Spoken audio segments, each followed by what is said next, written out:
Hi friends, तो देखो आज हमें अनेक दिन पर एसे गेছি। आज देखो আমি গলদা চিংড়ি মাছ এনেছি। গলদা চিংড়ি মাছের আজকে সরষে পোস্ত হবে। দেখো আমি মাছটাকে ভালো করে ধুয়ে হলুদ লবণ মাখিয়ে নিয়েছি। এদিকে আমি তেল দিয়ে দিয়েছি কড়াইতে। তেলটা কিন্তু গরম হয়ে গেছে। আমি তেলটাকে ভালো করে এদিক ওদিক মিশিয়ে নেবো। দেখতেই পাচ্ছ তোমরা তেল থেকে ধোঁয়া উঠছে। এবার আমি এদিকে একে একে মাছগুলো দিয়ে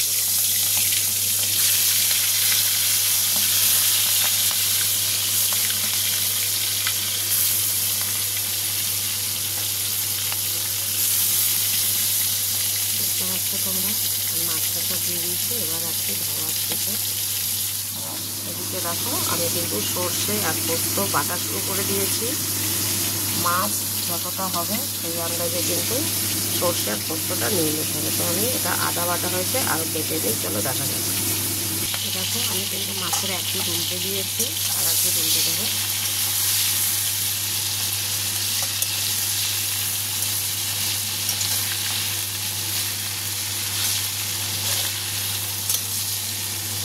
কিন্তু মাছটা ভাজা হয়েও গেছে, যেহেতু চিংড়ি মাছ বেশি ভাজার দরকার পড়ে না, অল্প ভাজলেই হয়ে যায়। তোমরা দেখতেই পাচ্ছ মাছটা কিন্তু আবার সুন্দরভাবে ভালো করে ভাজা হয়ে গেছে। আমি মাছটাকে নামিয়ে নেবো। তো দেখতে পাচ্ছ আমার কিন্তু মাছগুলো সব ভাজা হয়ে গেছে। এবার এই মাছের বড় বড় ডাঁটিগুলো এগুলোকে আমি ফ্রাই করে নেবো।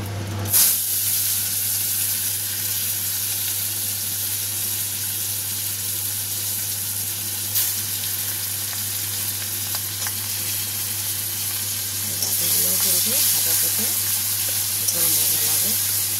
দেখো আর এদিকে দেখো আমার কিন্তু সর্ষে পোস্তটা একদম বাটা ফিনিশ, পুরো বাটা হয়ে গেছে।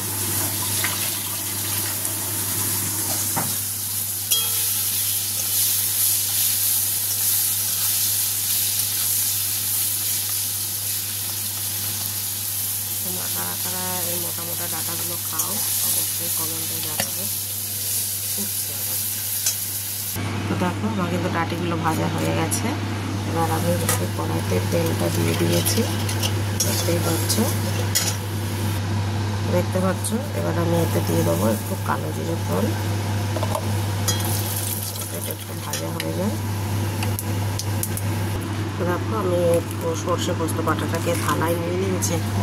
আর এদিকে কিন্তু আমার কালো জিরেটা ভাজা হয়ে গেছে। এবার আমি এতে কিন্তু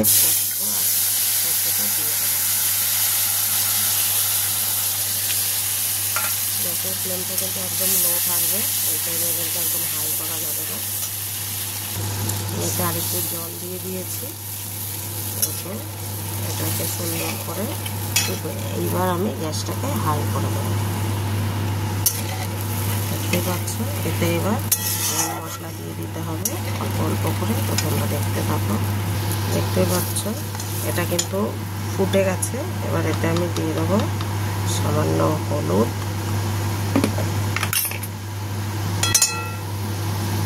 জিরের গুঁড়ো, সামান্য একটু জিরের গুঁড়ো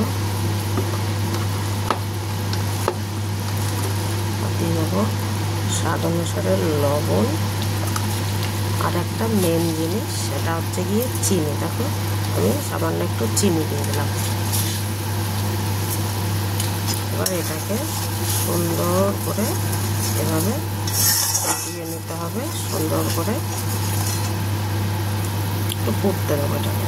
তো দেখো এই টাইমটা যখন হবে মানে ফুটে একটু গাঢ় হয়ে গেছে, আমি কিন্তু কটা কাঁচা লঙ্কা চিড়ে দিয়ে দিয়েছি।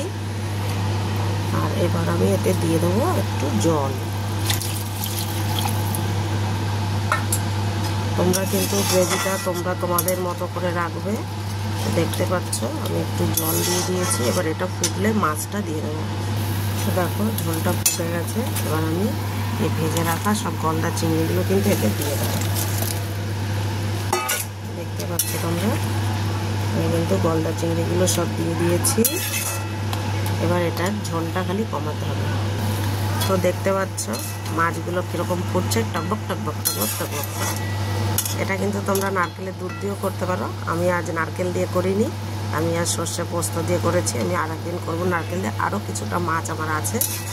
তো এই তো দেখো আমার কিন্তু রান্নাটা হয়ে গেছে, এবার আমি এটাকে নামিয়ে দেবো। তো দেখতে পাচ্ছ আমি মাছটাকে ফাইনালি নামিয়ে দিয়েছি। দেখো এতে কিন্তু আর কোনো গার্নিশিংয়ের দরকার নেই, খুব সুন্দর হয়েছে। তোমরাও বাড়িতে এইভাবে এটাকে ট্রাই করতে পারো সর্ষে পোস্ত দিয়ে। তো ভালো লাগলে অবশ্যই লাইক, কমেন্ট, শেয়ার আর সাবস্ক্রাইব করতে একদম ভুলবে না। তো ভালো থাকো, সুস্থ থাকো, খেতে থাকো আর ভালো ভালো রেসিপি রান্না করে সবাইকে খাওয়াতে থাকো আর নিজেও খেতে থাকো। Good bye.